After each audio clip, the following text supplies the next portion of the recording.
2022 সালে ফিফা বিশ্বকাপের উদ্বোধনী অনুষ্ঠানে প্রধান পারফর্মার হিসেবে গান গেয়ে ইতিহাস গড়েছিলেন বিটিএস মেম্বার জাংকুক।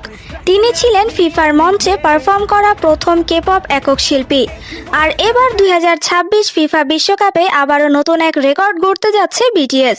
প্রথমবারের মতো বিশ্বকাপের ফাইনাল ম্যাচে আয়োজিত হতে যাওয়া হাফ টাইম শোতে পারফর্ম করবে বিশ্বের 1 নম্বর কে-পপ গ্রুপ বিটিএস। পৃথিবীর সবচেয়ে বড় এই মঞ্চে 2022 সালে জাংকুকের ড্রিমার্স দিয়ে যে যাত্রা শুরু হয়েছিল, 2026-এ সেই মঞ্চমাতাতে এবার আসছে পুরো বিটিএস দল।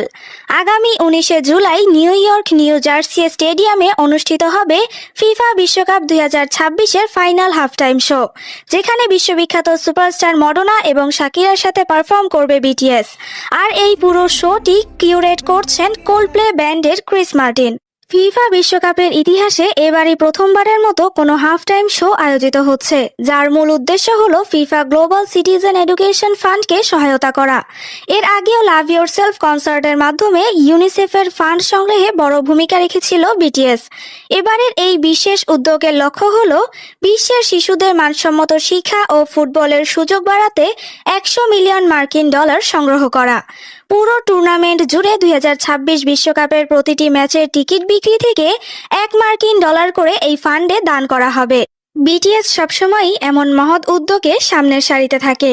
আমি আমার বাংটান বয়েজদের জন্য সত্যি গর্বিত।